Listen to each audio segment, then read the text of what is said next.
Hello everyone, good morning, Radhe Radhe. कैसे हैं आप सब? आई होप सब अच्छे होंगे। Welcome to my channel being housewife. तो फ्रेंड्स, आज डेट है 28 सितंबर और दिन है शनिवार का और सुबह के बज रहे हैं 4:30 या 4:45 ऐसे ही हो रहे थे। तो 4:30 बजे मैं उठ गई थी। उससे पहले मैं फ़्रेश होकर आई और एक गिलास गर्म पानी पीऊँगी। और आज हमारे घर में ना एक साथ 3 श्राद्ध हैं, तो उसकी करनी है मुझे तैयारी। तो यहाँ पे बस एक गिलास पानी पी के लग जाऊँगी अपने साफ़ सफाई जो सुबह होती है, झाड़ू पोछा किचन साफ़ वगैरह करके ना फिर मैं नहाने के लिए चली जाऊँगी। और आज बहुत जल्दी ही बनाना है मुझे खाना। तो फ्रेंड्स, बस यहाँ पर आई थी, एक गिलास गर्म पानी पिया, उसके बाद फिर मैंने फ़ेस वॉश करा और अभी लगाऊंगी झाड़ू सारे घर में और उसके बाद फिर अपने करूँगी सारे काम।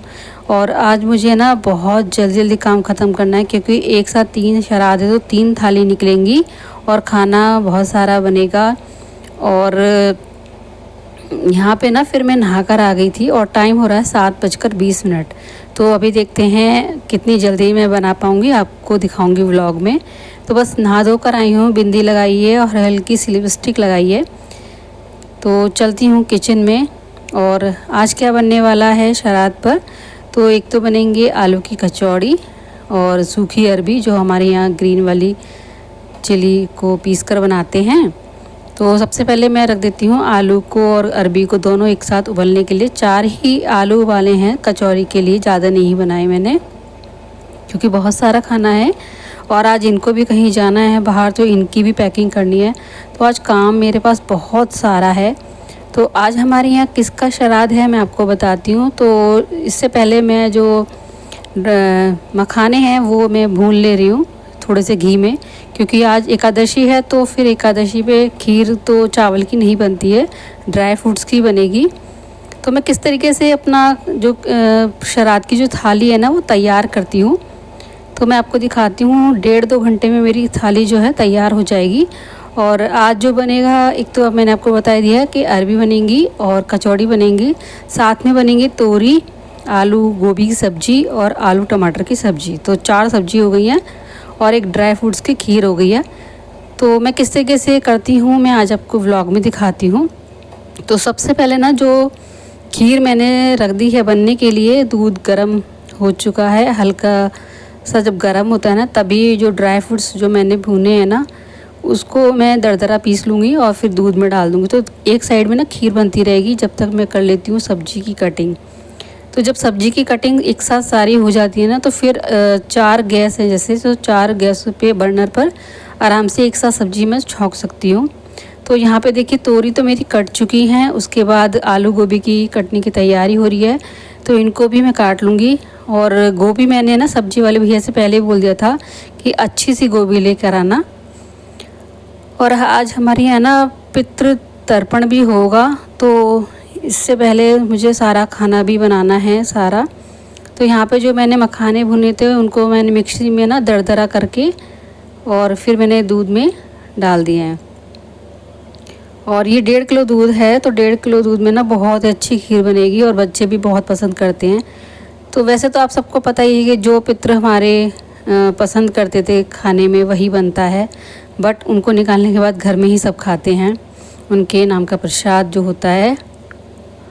तो यहाँ पे बस खीर मेरी बन रही है, आलू गोभी की सब्ज़ी कट चुकी है, तोरी भी कट चुकी है और जो मैंने अरबी और आलू उबलने के लिए रखे थे तो वो ना पहले तो मुझे लगा 3 सीटी लगी हैं तो शायद अच्छे से उबल गए होंगे। और यहाँ पे देखिए ये जो मैंने ड्राई फ्रूट्स हैं ना इसको भी मैंने दरदरा करके पीस लिया है, तो थोड़ा सा ना मैं सब्ज़ी में डाल देती हूँ, तो बहुत टेस्टी सब्ज़ी बनती है इस तरीके से। और थोड़ा मैंने खीर में डाल दिया है और इलायची पाउडर डाल दिया था।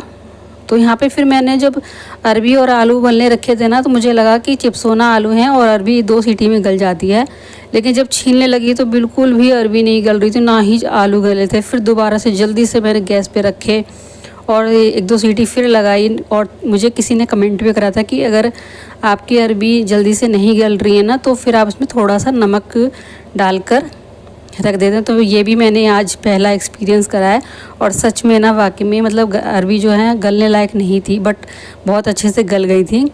और अभी मैं यहाँ कर रही हूँ आलू गोभी की सब्ज़ी की तैयारी। जब तक ये अभी दोबारा से उबल जाएंगी ढंग से, और गैस पे मैंने 3 गैस मेरी जो है बर्नर जो चल रहे हैं, और पहले एक एक करके सब्ज़ी मतलब जो मसाला डाल दूँगी ना, तो उसके बाद मसाला भुनता रहेगा, फिर दूसरे मसाले की तैयारी करती हूँ। तो सब मैंने एक साथ यहाँ पे नमक मिर्च के जो डिब्बे हैं ना, बेसिक मसाले सब रखे हुए थे। और एक कमेंट और आया था मेरे पास, उनका नाम है मानसी जी। तो उनका ये कमेंट था कि आपने जो लास्ट में मैंने पितरों की जो थाली तैयार करी थी ना, उसमें मैंने थाली लगी हुई नहीं दिखाई थी, क्योंकि आप भी जानते हैं कि जब हम पितर का खाना बनाते हैं, भोजन बनाते हैं, तो बहुत जल्दी जल्दी होती है। और आज भी मुझे बहुत जल्दी है, लेकिन आपको मैं ज़रूर दिखाऊंगी कि आज मैंने क्या क्या बनाया है। वैसे तो मैंने आपको बता ही दिया है, बट आपके कहने पे ज़रूर दिखाऊंगी। और यहाँ पे आलू गोभी तोरी सब कट चुके हैं। और ये देखिए फ्रेंड्स, सारी सब्जियां बन के तैयार हो गई हैं। ये है अरबी, और ये है ड्राई फ्रूट्स की खीर। तो एक बार मैं इसको चला देती हूँ। बहुत अच्छी खीर बन रही है, एकदम खुशबू बहुत अच्छी आ रही थी खीर में। और यहाँ है ये 2 किलो छाछ का बूंदी वाला रायता, जो कि मैंने तड़का लगा के रख दिया है। बस इसमें अभी नमक नहीं डाला है, क्योंकि नमक अभी डालूंगी तो शायद खट्टा हो सकता है जब तक पंडित जी आएंगे। और ये है आलू गोभी की सब्जी। और यहाँ पर बनाए हैं तोरी। तो इस तरीके की तोरी ना मेरे जो ससुर जी थे वो बहुत ही पसंद करते हैं। और आलू टमाटर, तो आलू टमाटर की सब्ज़ी और तोरी तो उनकी फेवरेट थी मेरे ससुर जी की। और बाकी आलू की कचौरी भी उनको पसंद थी। बट जो दादा ससुर और परदादा ससुर है ना, उनका मुझे इतना पता नहीं था। बट मैंने अपनी सास से पूछा तो वो कह रही थी आलू गोभी और अरबी खा लेते थे। तो इस तरीके की तोरी जब वो खाते थे ना, और ख़ासकर मेरे हाथ की, तो मेरे ससुर को ना बहुत ही मतलब पसंद थी उनको। तो बस अभी टाइम बिल्कुल 9 बज चुके होंगे। मैंने टाइम देखा नहीं है, बट मुझे लग रहा है कि इतना ही टाइम हुआ होगा। और फिर बस पूड़ी और कचौड़ी रह गई थी, तो आटा मैंने मल लिया था। और अभी 8 कचौरी, मतलब 8 कचौरी, जैसे कि 4 कचौरी हो गई, 4 पूड़ी हो गई, तो एक थाली में इस तरीके से रखी जाएंगी। तो 3 थाली तैयार करनी है मुझे, जो कि परदादा ससुर हैं वो तो निकालेंगी मम्मी जी, बाकी 2 थाली जो दादा ससुर की है और मेरे ससुर जी की है वो निकालेंगे मेरे हस्बैंड जी। और ऐसे ही मतलब मेरे जेठ जी निकालेंगे। और जो आज की जो पूजा है ना पितृपक्ष तर्पण की, वो दोनों भाई करेंगे, मैं मतलब कि मेरे जेठ जी और मेरे हस्बैंड जी। तो यहाँ पे मम्मी जी अपनी पूजा की तैयारी कर रही हैं।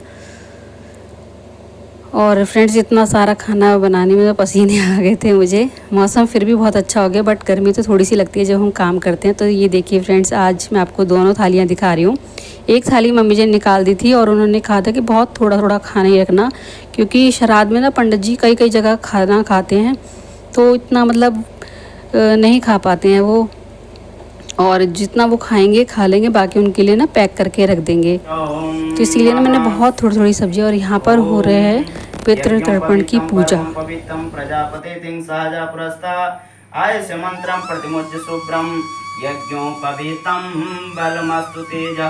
हरि ओम महा ओम भूर्भुवस्सुः तत्सवितुर्वरेण्यं मया देवं परिपूर्णं तदस्तु मे। ये बड़े हैं, बाकी सब तो ऐसे ही हरि ओम महा आकृष्णे रजस्तमानसो हरि ओम सासुशीरिकः पुरुषः शास्त्रार्थ शास्त्रपातः सर्वोमिमुं सर्वसत्त्वातिष्ठसांगुलं पुरुष एवेदं सर्वं जगभूतं द्विजवाब्रह्म उतामृषेशानो जगन्ने नातिरोवति एतावानस्मै मातो।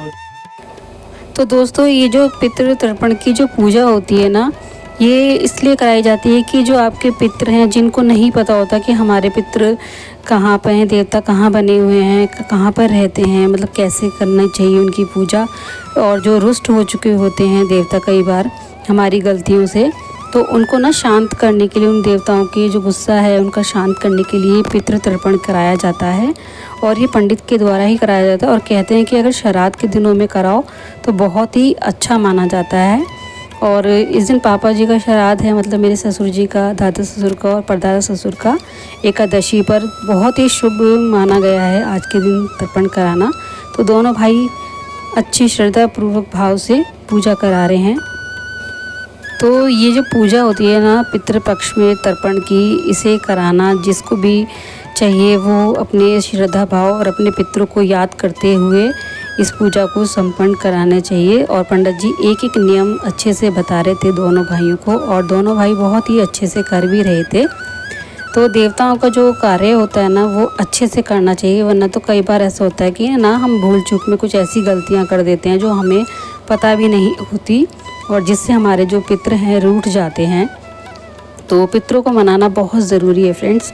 तो यहाँ पे सारी पूजा संपन्न हो चुकी है, और उसके बाद जो थाली है वो निकाल रहे हैं दोनों भाई। एक तो जो दादा ससुर की और ससुर जी की, इधर साइड में जेठ जी बैठे हैं और मेरे हस्बैंड जी बैठे हैं। तो दोनों भाई थालियाँ निकाल कर, और ये जो खाना है ना 2 पंडित को बुलाए थे, तो एक पंडित जी अभी आ गए थे और एक पंडित जी थोड़ी देर में आएंगे। तो जब तक ये दोनों भाई अच्छे से थालियाँ निकाल रहे थे, और मम्मी जी उनको बता रही थी कि इस तरीके से निकालो, इस तरीके से निकालो। देखो हम ना हर साल ये पूजा करते हैं, बट जो बड़े बूढ़े बुज़ुर्गों की बात होती है ना वो बच्चे नहीं समझ सकते। तो इसीलिए ना मम्मी जी अच्छे से एक एक बता रही थी कि इस तरीके से निकालो, इस तरीके से निकालो। और उसके बाद जो एक भोजन है हम देने जाएंगे, मैं और मेरी जेठानी जी पंडित जी को। तो वैसे तो पंडित जी कह रहे थे कि हम इतना नहीं खा पाएंगे, लेकिन श्राद्ध के लिए जब हम पंडित जी को बुलाते हैं ना, चाहे वो एक ही पूड़ी खाएं, लेकिन उनको ना थोड़ा सा भोजन करके जाना ही चाहिए। और इसके बाद हम देंगे उनको जो मैंने कपड़े मंगाए थे ना, तो वो भी देना चाहिए। वैसे तो जब हम पंडित जी को खाने पे बुलाते हैं, भोजन कराते हैं, तो यहाँ पे दोनों भाइयों ने कपड़े ले रखे हैं, और अपनी श्रद्धा अनुसार फिर उनको श्रद्धा अनुसार जो भी उनके लिए पैसे दक्षिणा वगैरह दी जाएगी वो दी जाएगी। और यहाँ पे फिर से एक पूजा और करा रहे थे छोटी सी लास्ट में, और उसके बाद ये पंडित जी करेंगे भोजन।